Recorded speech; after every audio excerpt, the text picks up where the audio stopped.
Hello friends, अडानिया education academy के इस YouTube channel पर आपका स्वागत है। जैसा कि हम टेंस पढ़ रहे थे और टेंस में हमने 5 टेंस पढ़ लिए थे। Present simple, past simple, future simple, present continue, past continue. और आज का जो हमारा टेंस रहेगा वो होगा फ्यूचर कंटिन्यूअस टेंस। नाम से ही पता चल रहा है, फ्यूचर मतलब भविष्य काल, कंटिन्यू यानी कोई कार्य लगातार होना। तो फ्यूचर कंटिन्यूअस टेंस का प्रयोग कहाँ होता है? तो ऐसे कार्य या ऐसे वाक्य जिनमें कोई भी कार्य जो होगा वो भविष्य काल के अंदर लगातार रूप से होने का बोध कराएगा, वहां पर हम फ्यूचर कंटिन्यूअस टेंस का प्रयोग करेंगे। अब हम फ्यूचर कंटिन्यूअस की सामान्य जानकारी ले लेते हैं। पहचान जो होती है इसकी हिंदी में, वो होती है वाक्य के अंत में रहा होगा,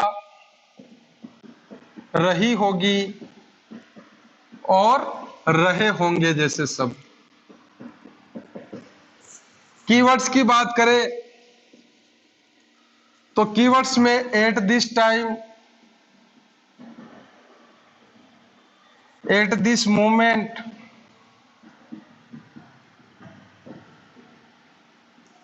इन दीज डेज, और इन सब के साथ में फ्यूचर की आना अनिवार्य है। कहने का मतलब eight this time, at this moment, in this days अगर सामान्य रूप से ऐसे आए तो प्रेजेंट कंटिन्यूअस टेंस का प्रयोग किया जाता है। अगर इनके बाद में पास्ट की कीवर्ड आती है तो पास्ट कंटिन्यूअस टेंस का प्रयोग होता है। और अगर फ्यूचर की कीवर्ड आएगी तो फ्यूचर कंटिन्यूअस टेंस का प्रयोग करेंगे। वर्ब की बात करें तो वर्ब में सबसे पहले हेल्पिंग वर्ब के रूप में इसमें shall oblique will plus be का प्रयोग करेंगे। सेल का प्रयोग जानते ही हम आई और वी के साथ होता है, और विल का प्रयोग से सभी के साथ। और मेन वर्ब के रूप में चूंकि कंटिन्यूअस टेंस है तो आईएनजी फॉर्म का ही प्रयोग करेंगे। इस प्रकार से फ्यूचर कंटिन्यूअस टेंस की सामान्य जानकारी, पहचान वाक्य के अंत में रहा होगा, रही होगी, रहे होंगे, keywords at this time, at this moment, in this days plus future की कीवर्ड, और हेल्पिंग वर्ब के रूप में shall oblique will plus be, shall का प्रयोग आईवी के साथ, बाकी सबके साथ विल का प्रयोग, और मेन वर्ब की आईएनजी फॉर्म का प्रयोग फ्यूचर कंटिन्यूअस टेंस में किया जाता है। अब आगे दोस्तों हम बात करते हैं कि हिंदी वाक्यों का फ्यूचर कंटिन्यूअस टेंस में इंग्लिश में ट्रांसलेशन कैसे होगा। तो समझते हैं। सबसे पहले अफर्मेटिव सेंटेंस जो होते हैं उनका सूत्र होता है सब्जेक्ट प्लस हेल्पिंग वर्ब के रूप में सेल ओब्लिक विल, दोनों में से एक का प्रयोग करना है, plus be plus main verb के आईएनजी फॉर्म ऑब्जेक्ट तथा अदर वर्ड का प्रयोग करेंगे। वाक्य है वह कल इस समय यह खेल खेल रहा होगा। सबसे पहले देखिएगा कि अंत में क्या आ रहा, रहा होगा, रही होगी, रहे होंगे। कहने मतलब फ्यूचर कंटिन्यूअस टेंस का पहचान है। कार्य को करने वाला कौन है? तो वह आपका सब्जेक्ट हो गया। क्या कर रहा है, क्या खेल रहा है, यह खेल, ये हो गया आपका ऑब्जेक्ट। खेलना हो गई वर्ब, और कल इस समय हो गया टाइम। जमाते हैं अपन इस सूत्र के अनुसार। तो सबसे पहले सब्जेक्ट वह ही के साथ हेल्पिंग वर्ब के रूप में विल और सेल में से किसका प्रयोग करेंगे? विल का। तो he will be playing, play की आईएनजी फॉर्म हो गई playing. Subject plus helping verb plus be plus main verb की आईएनजी फॉर्म आ गई। क्या खेल रहा होगा? ऑब्जेक्ट यह खेल, दिस गेम। कल इस समय, एट दिस टाइम, टुमारो। वह कल इस समय यह खेल खेल रहा होगा। मैं अगले वर्ष इन दिनों यहां नहीं, यहां रह रही होंगी। तो काम को करने वाला कौन है? मैं। तो आई के साथ विल और सेल में से किसका प्रयोग करेंगे? सेल। फिर आगे बी रहना, लीव की आईएनजी फॉर्म होगी living. I shall be living. कहा? यहां, हियर। कब? अगले वर्ष इन दिनों। तो in these days, next year. I shall be living here in these days, next year. फिर आगे बात करते हैं नेगेटिव सेंटेंस की।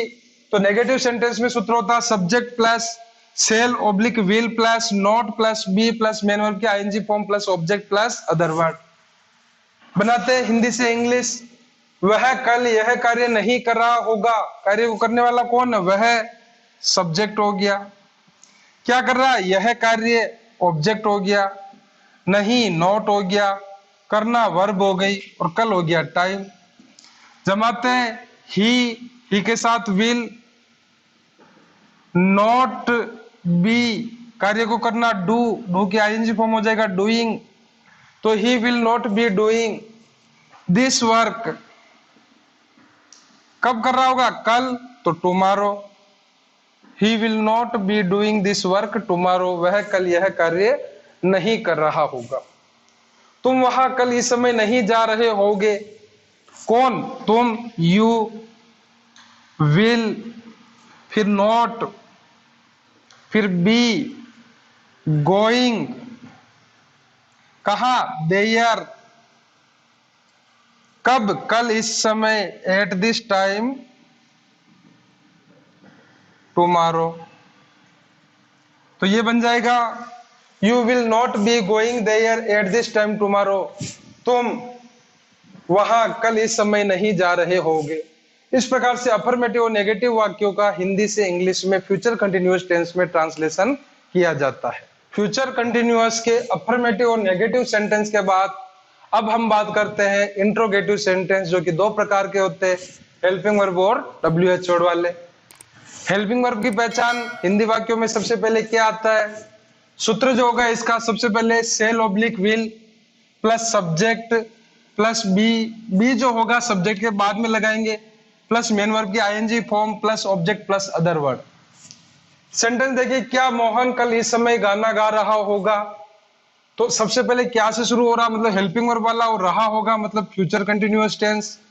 जमाते हैं मोहन के हिसाब से सेल और विल में से क्या जाएगा, विल, तो विल मोहन क्या कर रहा होगा, कल इस समय गाना गा रहा होगा, तो will Mohan be singing song, कल इस समय, एट दिस टाइम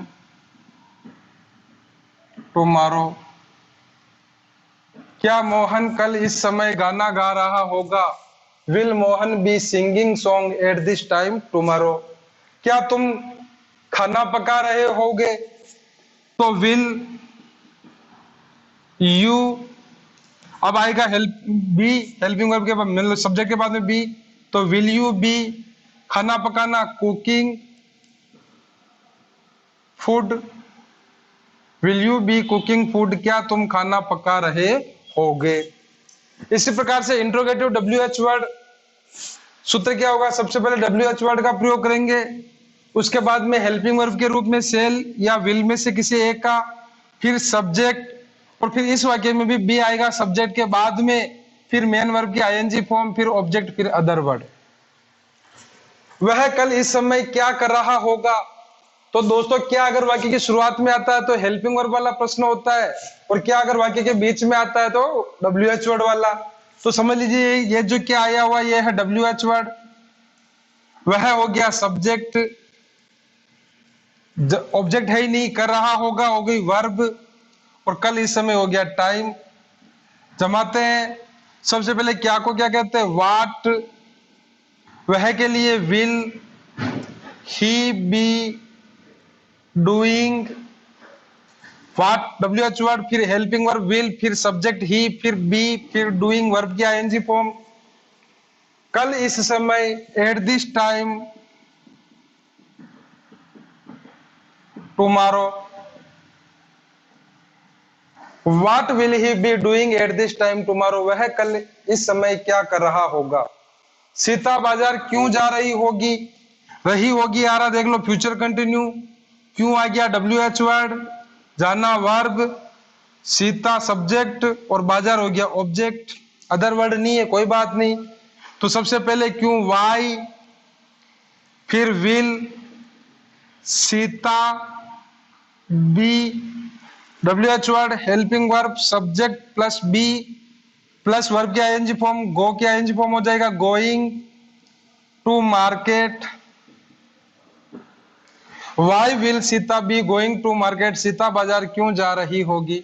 इस प्रकार से WH word interrogative sentence future continuous tense के बनाए जाते हैं। तो ये थे हेल्पिंग वर्ब वाले क्वेश्चन और ये थे WH वर्ड वाले क्वेश्चन। अब आगे हम देखते हैं कि फ्यूचर कंटिन्यूअस टेंस का उपयोग कहाँ होता है। अगर फ्यूचर कंटिन्यूअस टेंस के उपयोग की बात करें तो फ्यूचर में अगर कोई कार्य लगातार जारी हो तो फ्यूचर कंटिन्यूअस टेंस का उपयोग होता है। कोई बात है कि भविष्य काल में लगातार जारी रहने वाले कार्यों में। ही खालिस्तान write novel at this time tomorrow. अब देखिए ये जो कीवर्ड है एट दिस टाइम टुमारो, कल इस समय वह क्या कार्य लगातार कर रहा होगा उसके बारे में बता रही। तो ही खालिस्तान write novel at this time tomorrow, वह कल इस समय नोवेल लिख रहा होगा। तो ही विल बी राइटिंग, इस प्रकार से इसकी वर्ब फ्रेज आएगी विल बी राइटिंग। अब अगला देखिए why Khalistan I Khalistan do this work in this days next year. अब चूंकि ये वाक्य इंट्रोगेटिव WH वर्ड वाला है, WH वर्ड आया हुआ है, इंट्रोगेटिव सेंटेंस आया हुआ है, तो यहाँ पर सब्जेक्ट से पहले हमें हेल्पिंग वर्ब तथा सब्जेक्ट के बाद में मेन वर्ब लगानी है।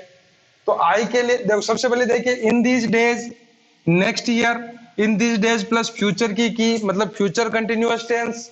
अब वाई आई के लिए सेल का प्रयोग, तो why shall I be doing this work in this days next year, कि मैं अगले वर्ष यह कार्य क्यों कर रहा होऊंगा।